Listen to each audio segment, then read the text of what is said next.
Hello friends, kembali lagi bersama saya Winda Dwi Praningsih. Di sini saya akan membahas mengenai sistem informasi akuntansi dengan tema sistem produksi just in time atau sering disebut dengan sistem produksi. Sebelum itu, saya akan memperkenalkan diri saya terlebih dahulu. Perkenalkan, nama saya Winda Dwi Praningsih dengan NIM akhir 079 dengan prodi akuntansi syariah kelas 4C. Pada materi ke depan akan saya jelaskan mengenai materi just in time. Sejak awal tahun 1970-an, JIT pertama kali dikembangkan dan disempurnakan di pabrik Toyota Manufacturing oleh Teijin Ohno. Oleh karena itu, Teijin Ohno sering disebut sebagai bapaknya JIT, sehingga ia adalah pencetus JIT pertama kali. Konsep JIT berprinsip hanya memproduksi jenis-jenis barang yang diminta, what atau sejumlah yang diperlukan, how much, dan pada saat dibutuhkan when oleh konsumen. Pengertian dari just in time. Just in time adalah suatu sistem produksi yang bertujuan untuk meminimalkan biaya produksi dengan membuat dan mendistribusikan barang dalam jenis, kuantitas, waktu, dan tempat yang tepat, dan menggunakan fasilitas, peralatan, dan sumber daya manusia seminimal mungkin. Sistem produksi tepat waktu just in time adalah sistem produksi atau sistem manajemen fabrikasi modern yang dikembangkan oleh perusahaan-perusahaan Jepang yang pada prinsipnya hanya memproduksi jenis-jenis barang yang diminta, sejumlah yang diperlukan, dan pada saat dibutuhkan oleh konsumen. Konsep just in time adalah suatu konsep di mana menambahkan bahan yang digunakan untuk aktivitas produksi didatangkan dari pemasok atau supplier tepat pada waktu bahan itu dibutuhkan oleh proses produksi, sehingga akan sangat menghemat bahkan meniadakan biaya persediaan barang, penyimpanan barang, atau stok cost. Dalam sistem just in time, aliran kerja dikendalikan oleh operasi berikut, di mana setiap stasiun kerja atau workstation menarik output dari stasiun kerja sebelumnya sesuai dengan kebutuhan. Seringkali just in time disebut sebagai full system atau sistem tarif. Dalam sistem just in time hanya final assembly line yang menerima jadwal produksi, sehingga semua stasiun kerja yang lain dan pemasok supplier menerima pesanan produksi dari sekuens operasi berikutnya. Dengan kata lain, stasiun kerja sebelumnya adalah stasiun kerja pertama, yaitu menerima pesanan produk dari stasiun kerja berikutnya, yaitu stasiun kerja kedua. Kemudian pemasok produksi itu sesuai kuantitas kebutuhan pada waktu yang tepat dengan spesifikasi yang tepat. Dalam kasus seperti ini, stasiun kerja 2 sering disebut sebagai stasiun kerja pengguna atau using workstation. Apabila stasiun kerja pengguna itu menghentikan produksi untuk suatu waktu tertentu, secara otomatis stasiun kerja pemasok supplying workstation akan berhenti pemasakan produk karena tidak menerima pesanan produksi. Konsep dasar just in time. Produksi just in time adalah memproduksi apa yang dibutuhkan hanya pada saat dibutuhkan dan dalam jumlah yang diperlukan. Yang kedua adalah autonomasi, merupakan suatu unit pengendalian catatan secara otomatis yang tidak memungkinkan unit catatan mengalir ke proses berikutnya. Yang ketiga adalah tenaga kerja yang fleksibel, maksudnya adalah mengubah-ubah jumlah pekerja sesuai dengan fluktuasi permintaan. Yang keempat adalah berpikir kreatif dan menampung saran-saran dari karyawan.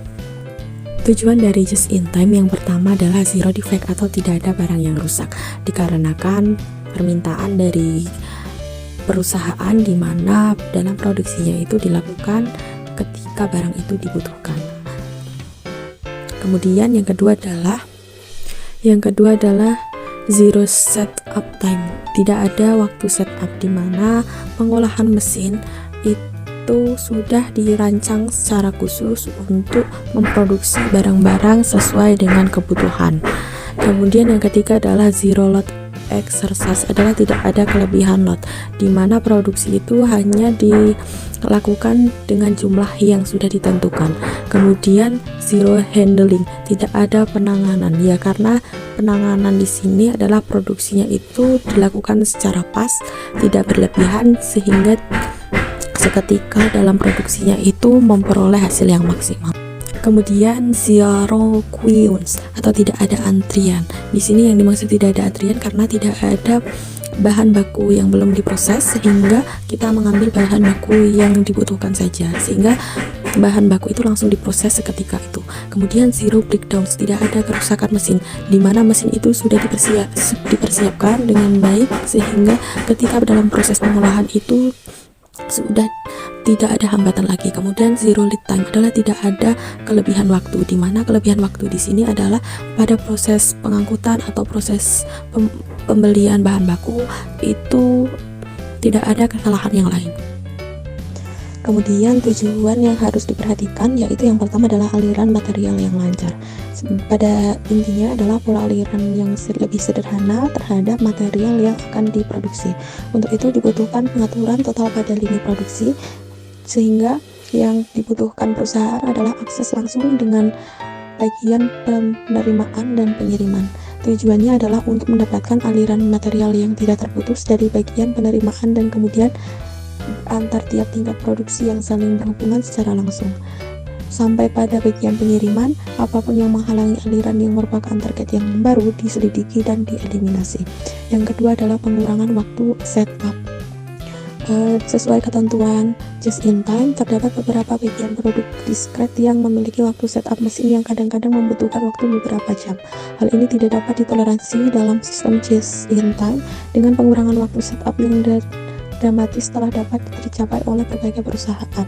Kadang dari pengurangannya dari 4-7 jam menjadi 3-7 menit. Ini membuat ukuran batch dapat dikurangi menjadi jumlah yang sangat kecil, yang mengizinkan perusahaan menjadi sangat fleksibel dari responsif dalam menghadapi perubahan permintaan konsumen. Kemudian yang ketiga adalah pengurangan lead time vendor. Sebagian pergantian dari penerimaan yang sangat besar dari komponen yang harus dibeli setiap 2-3 bulan. Dengan sistem just in time, kita ingin menerima komponen tepat pada saat operasi produksi itu dilaksanakan. Untuk hal tersebut, perusahaan kadang-kadang harus membuat kontrak jangka panjang dengan vendor untuk mendapatkan kondisi yang sangat memungkinkan.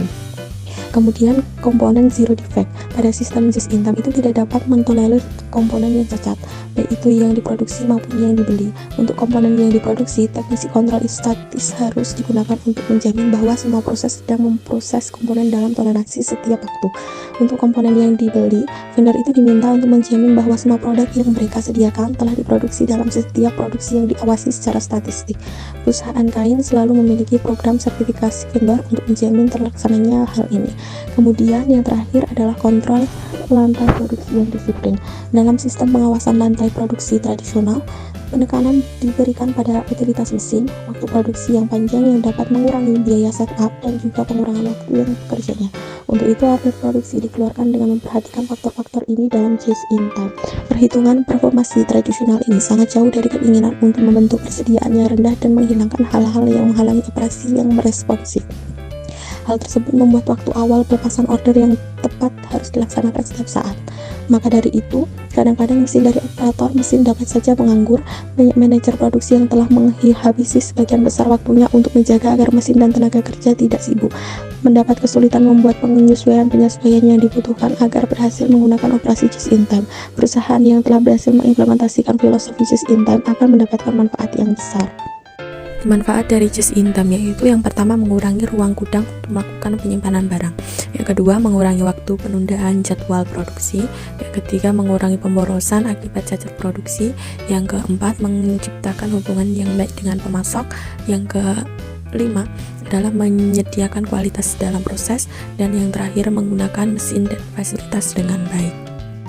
Pembelian just in time. Pembelian just in time adalah sistem penjadwalan pengendalian barang dengan cara sedemikian rupa sehingga dapat dilakukan penyerahan segera untuk memenuhi permintaan atau penggunaannya. Kemudian di sini pembelian dengan just in time itu dapat mengurangi waktu dan biaya dengan cara yang pertama yaitu mengurangi jumlah pemasok, mengurangi atau mengeliminasi waktu dan biaya negosiasi dengan pemasok. Yang kedua adalah memiliki pembeli atau pelanggan dengan program pembelian yang mapan. Yang ketiga mengeliminasi atau mengurangi kegiatan dan biaya yang tidak bernilai tambah dan mengurangi waktu dan biaya untuk program-program pemerintah yang pelaksanaannya itu bermutu tinggi. Lanjut ke produksi just in time. Produksi just in time adalah sistem penjadwalan produksi komponen atau produksi yang tepat waktu, mutu dan jumlahnya sesuai dengan yang diperlukan oleh tahap produksi berikutnya atau sesuai dengan memenuhi permintaan pelanggan. Yang pertama itu produksi just in time itu dapat mengurangi biaya produksi dengan cara yaitu mengurangi atau meniadakan barang dalam proses, mengurangi atau meniadakan lead time waktu tunggu, mengurangi biaya setup mesin dengan mesin pada setiap tahap pengelolaan produk atau workstation, dan penyederhanaan pengelolaan produk sehingga aktivitas produksi yang tidak bernilai tambah dapat dieliminasi. Kemudian perusahaan yang menggunakan produksi just in time dapat meningkatkan efisiensi dalam bidang yang pertama lead time waktu tunggu. Yang kedua adalah persediaan bahan yaitu barang dalam proses dan produk selesai, dan ketiga waktu pemindahan, keempat tenaga kerja langsung dan tidak langsung, yang kelima ruang pabrik, yang keenam biaya mutu, dan terakhir adalah pembelian bahan. Lalu prinsip dasar just in time itu dibagi menjadi dua. Yang pertama adalah berproduksi sesuai dengan pesanan jadwal produksi induk. Kemudian tujuan yang harus diperhatikan yaitu yang pertama adalah aliran material yang lancar. Pada intinya adalah pola aliran yang lebih sederhana terhadap material yang akan diproduksi. Untuk itu dibutuhkan pengaturan total pada lini produksi, sehingga yang dibutuhkan perusahaan adalah akses langsung dengan bagian penerimaan dan pengiriman. Tujuannya adalah untuk mendapatkan aliran material yang tidak terputus dari bagian penerimaan dan kemudian antar tiap tingkat produksi yang saling berhubungan secara langsung. Sampai pada bagian pengiriman, apapun yang menghalangi aliran yang merupakan target yang baru diselidiki dan dieliminasi. Yang kedua adalah pengurangan waktu setup. Sesuai ketentuan just in time, terdapat beberapa bagian produk diskret yang memiliki waktu setup mesin yang kadang-kadang membutuhkan waktu beberapa jam. Hal ini tidak dapat ditoleransi dalam sistem just in time dengan pengurangan waktu setup yang dramatis telah dapat tercapai oleh berbagai perusahaan. Kadang dari pengurangannya dari 4-7 jam menjadi 3-7 menit. Ini membuat ukuran batch dapat dikurangi menjadi jumlah yang sangat kecil yang mengizinkan perusahaan menjadi sangat fleksibel dari responsif dalam menghadapi perubahan permintaan konsumen. Kemudian yang ketiga adalah pengurangan lead time vendor. Sebagian pergantian dari penerimaan yang sangat besar dari komponen yang harus dibeli setiap 2-3 bulan. Dengan sistem just in time, kita ingin menerima komponen tepat pada saat operasi produksi itu dilaksanakan.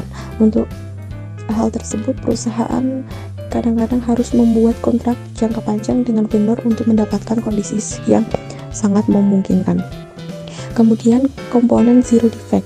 Pada sistem just in time itu tidak dapat mentolerir komponen yang cacat, baik itu yang diproduksi maupun yang dibeli. Untuk komponen yang diproduksi, teknisi kontrol statis harus digunakan untuk menjamin bahwa semua proses sedang memproses komponen dalam toleransi setiap waktu. Untuk komponen yang dibeli, vendor itu diminta untuk menjamin bahwa semua produk yang mereka sediakan telah diproduksi dalam setiap produksi yang diawasi secara statistik. Perusahaan kain selalu memiliki program sertifikasi vendor untuk menjamin terlaksananya hal ini. Kemudian yang terakhir adalah kontrol lantai produksi yang disiplin. Dalam sistem pengawasan lantai produksi tradisional, penekanan diberikan pada utilitas mesin, waktu produksi yang panjang yang dapat mengurangi biaya setup dan juga pengurangan waktu yang bekerjanya. Untuk itu, order produksi dikeluarkan dengan memperhatikan faktor-faktor ini dalam just in time. Perhitungan performasi tradisional ini sangat jauh dari keinginan untuk membentuk persediaan yang rendah dan menghilangkan hal-hal yang menghalangi operasi yang responsif. Hal tersebut membuat waktu awal pelepasan order yang tepat harus dilaksanakan setiap saat. Maka dari itu, kadang-kadang mesin dari operator mesin dapat saja menganggur. Banyak manajer produksi yang telah menghabisi sebagian besar waktunya untuk menjaga agar mesin dan tenaga kerja tidak sibuk, mendapat kesulitan membuat penyesuaian yang dibutuhkan agar berhasil menggunakan operasi just in time. Perusahaan yang telah berhasil mengimplementasikan filosofi just in time akan mendapatkan manfaat yang besar.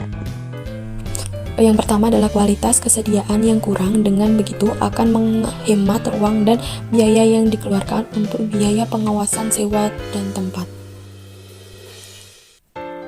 Kemudian menjauhi bertumpuknya produk yang sudah jadi yang tidak laku terpasarkan dikarenakan segala sesuatu yang berubah secara tiba-tiba dalam pemohonan. Misalkan kita pada suatu perusahaan, terus kita melakukan proses produksi besar-besaran. Namun pada masalah tersebut di pasar tersebut terjadi krisis. Misalkan krisis tersebut adalah terjadinya kesamaan produk antara satu dengan yang lainnya, sehingga akan terjadi penumpukan produk yang sudah jadi yang tidak laku terpasarkan dikarenakan beberapa hal tersebut. Kemudian pemasukan produksi yang diterima hanya menerima produk yang dibutuhkan saja, hingga biaya yang dikeluarkan tidak terlalu banyak.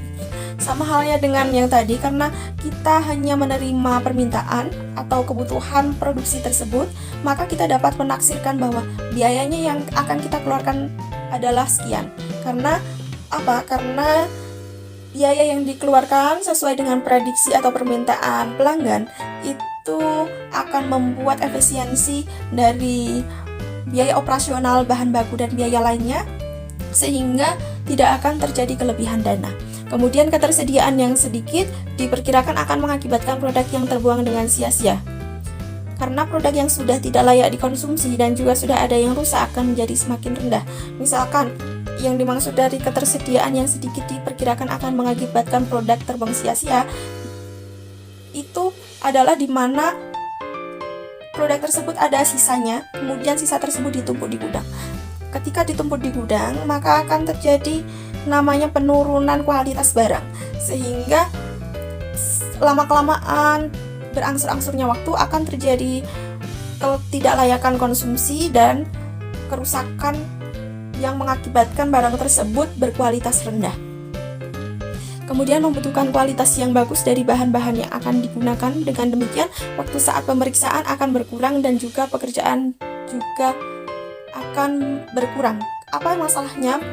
Waktu berkurang, di mana dengan kualitas bahan yang baik, dengan teknologi yang baik pula dalam mengelola sumber daya yang ada, maka kita akan mengurangi biaya-biaya yang lainnya, mengurangi kerusakan dari sebuah produk yang hendak kita produksi, sehingga dengan kualitas yang sudah ada itu yang sangat baik, maka konsumen akan merasa terpuaskan karena dengan kualitas tersebut nilai ekonomisnya itu semakin tinggi. Karena dengan kualitas yang baik, harga yang terjangkau, maka pelanggan itu akan berdatangan dan produk yang diproduksi itu mendapatkan nilai jual yang tinggi. Kemudian kekurangan GIT. Di sini ada perusahaan barangkali tidak dapat secara langsung untuk memberi keperluan kiriman yang banyak dan tidak terkira sebab mempunyai keterbatasan atau bahkan tidak mempunyai persediaan barang yang sudah jadi. Karena apa? Karena proses produksinya itu secara mendadak atau secara bahasanya ya. Karena itu bayaran transaksi akan relatif tinggi yang akan mengakibatkan transaksi yang melambung sangat tinggi. Kenapa bayaran transaksi melambung tinggi? Karena tidak serta-merta bahwa barang tersebut harga jualnya itu sama dengan harga jual sebelumnya. Misalkan ada produk sumber daya yang belum diolah dengan nilai jual 5.000, misalkan dalam 1 kilonya ada misalkan wortel 1 kilo 5.000 di tanggal 5, kemudian kita akan memproduksinya pada tanggal 30 dan terjadi peningkatan harga selama jangka waktu tersebut sebanyak 10.000, sehingga misalkan 1 kilo yang tadinya 5.000 menjadi 15.000. Maka biaya pengolahannya, biaya produksi, dan biaya lain-lainnya akan semakin tinggi. Keterikatan yang melambung tinggi kepada agen yang melibatkan kualitas yang baik, mampu kecermatan saat mengirim yang di luar dari daerah perusahaan manufacturing yang berkaitan. Saat terjadinya pengiriman yang terlambat akan mempengaruhi halangan seluruh jadwal produksi yang sudah dibicarakan. Misalkan kita mau pesan kayak bikin kue, pesan dulu kan, namun karena ada keterbatasan di mana bahan bakunya itu belum ada, maka akan delay atau terlambat karena tidak ada yang akan diproduksi ketika bahan baku tersebut belum ada pada perusahaan di pengolahannya. Kemudian perusahaan yang berkaitan akan susah untuk mencukupi kemauan yang secara berkelangsungan tinggi dikarenakannya tidak ada produk jadi yang berlebihan. Apa yang dimaksud perusahaan berkaitan susah untuk mencukupi kemauan yang secara kelangsungan, di mana ketika kebutuhan pokok tersebut diproduksi dengan cara just in time, maka sesuai kebutuhan saja di waktu tersebut. Misalkan di hari ini saya butuh 10 kilo beras, terus kita buat nasi liwet. Misalkan nasi liwet berapa porsi sekian, misalkan 10 kilo itu menjadi 500 porsi.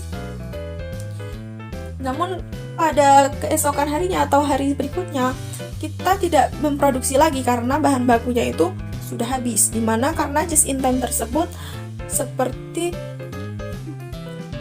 pengerjaannya itu secara terjadwal dengan bahan baku yang disediakan. Seperti itu. Kemudian ada strategi dalam implementasi just in time dalam perusahaan. Yang pertama, diukur dari berbagai pihak yang ada di perusahaan tertentu. Dukungan ini sangat diperlukan sebelum mulai memutuskan untuk menganut sistem just in time. Dengan diperlukan dari semua pihak terutama yang berada di sektor yang berkaitan erat dengan pembelian, pemasokan bahan, dan pimpinan. Kemudian strategi penerapan sistem JIT dalam proses produksi yang tepat, yaitu dengan menggunakan sistem tarik yang bertujuan untuk memenuhi kebutuhan dan harapan para pembeli dengan menghilangkan pemborosan yang berlebihan. Dengan kendala just in time, yang pertama adalah perusahaan mengeluarkan biaya pemesanan bahan baku yang lebih tinggi, dikarenakan perusahaan harus membeli bahan baku sesering mungkin ketika ada pesanan. Yang kedua, pemasok terkadang terlambat dalam mengirimkan bahan baku yang menimbulkan lead time waktu tunggu yang tidak tepat, dan lead time di situ yaitu tenggang waktu yang diperlukan antara saat pemesanan bahan baku dengan datangnya bahan baku itu sendiri. Dengan adanya keterlambatan pengiriman bahan baku, maka kegiatan produksi menjadi terganggu karena perusahaan tidak memiliki persediaan lagi.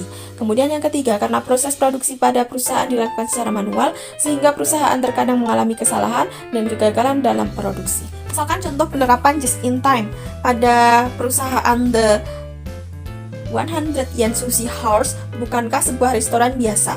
Restoran ini memiliki produktivitas yang sangat tinggi di Jepang. Saat kita memasuki restoran tersebut, kita akan disambut dengan kata-kata "Iratasai" atau sebuah ucapan selamat datang dari siapapun yang bekerja dalam toko tersebut, baik yang memasak, pelayan, pemilik, dan anak-anak pemiliknya. Kita duduk di counter, kemudian langsung disuguhi segelas miso siru yang merupakan sebuah sop pasta kacang, sepasang sumpit, segelas teh hijau, dan sebuah piring kecil untuk membuat saus, dan sebuah lempeng Cina untuk memegang sumpit. Pada pengangkutan tersebut terdapat sebuah kereta piring sushi. Kemudian dapat menemukan berbagai jenis sushi yang diinginkan, mulai dari jenis sushi rumput laut, oktopus, yang paling murah adalah salmon atau udang mentah yang mahal. Selanjutnya ada seorang pria membawa 8 piring dengan rapi. Ketika dia akan pergi, kasir mengamatinya dan berkata, 800 yen. Operasi harian pemilik didasarkan pada analisis informasi secara cermat. Pemilik memiliki ringkasan informasi permintaan yang lengkap tentang tipe-tipe piring sushi yang berbeda, sehingga dia mengetahui secara pasti berapa banyak dari masing-masing piring sushi yang harus dipersiapkan dan kapan. Sehingga toko itu menggunakan sistem kontrol investasi just in time. Pertimbangan meningkatkan kepastian refrigerator dengan membeli sistem-sistem refrigerator baru. Perusahaan bekerja jasa dengan perjanjian untuk mengirim ikan segar beberapa kali dalam sehari, sehingga material tiba tepat ketika akan digunakan untuk membuat sushi. Lanjutkan dalam sistem operasi just in time, prinsip stok aman tidak terlalu diperhitungkan. Dengan kata lain, stok aman akan dihilangkan secara perlahan untuk masalah-masalah yang tidak teratasi, dan kemungkinan solusinya ruang lantai yang tersedia adalah untuk para pekerja jeda dan perlengkapan yang diperlukan, tapi tidak untuk menyimpan inventaris. Tugas mereka sangat saling terkaitan dengan setiap orang akan bekerja sama dalam mengatasi sebuah masalah agar tidak menjadi masalah besar dalam proses kerjanya. Mungkin penggambaran umum dari sistem ini telah diketahui, sehingga penulis menanyakan kapan pemilik bagaimana cara merawat masalah kebersihan ketika piring sushi berputar sepanjang hari. Kemudian masalah tersebut terjadi dan dia tersenyum. "Ya Pak, kami tidak pernah membiarkan piring-piring sushi kami tidak terpakai lebih dari 30 menit. Kemudian 100 yen sushi The 100 Yen Sushi House merupakan sebuah mikroskop dari sifat-sifat yang mencerminkan pendekatan manajemen produksi yang paling signifikan pada masa pasca Perang Dunia Kedua, yaitu produksi just in time dikembangkan oleh orang Jepang. Pendekatan ini mengintegrasikan 5P dan OM untuk merampingkan produksi barang-barang berkualitas tinggi dan pelayanannya. Sehingga bab ini juga merinci pendekatan-pendekatan terhadap implementasi just in time dan aplikasi just in time dalam organisasi jasa. Just in time merupakan sekumpulan aktivitas terbaru untuk mencapai produksi bervolume tinggi dengan menggunakan inventaris bahan baku yang minimal, kerja dalam proses dalam barang jadi, bagian-bagian produk tiba di stasiun kerja, selanjutnya tepat waktu dan diselesaikan serta berpindah dalam operasi dengan cepat. Just in time juga didasarkan pada logika bahwa tidak ada yang akan dihasilkan sebelum diperlukan. Dengan exhibit 6.1, Mcleus mentranskripsikan proses ini, kebutuhan dilahirkan oleh produk yang diminta oleh para penggunanya. Ketika sebuah item dijual, menurut teori maka pasar akan menarik sebuah pengganti dari posisi terakhir dalam sistem praktik akhir. Dalam hal ini memicu sebuah order keseluruhan produk pabrik di mana seorang pekerja kemudian menarik unit lain dari sebuah stasiun dari hulu ke hilir dalam aliran untuk mengganti unit yang diambil. Terima kasih terhadap apresiasinya kepada semua pendengar. Saya undur diri. Wassalamualaikum warahmatullahi wabarakatuh.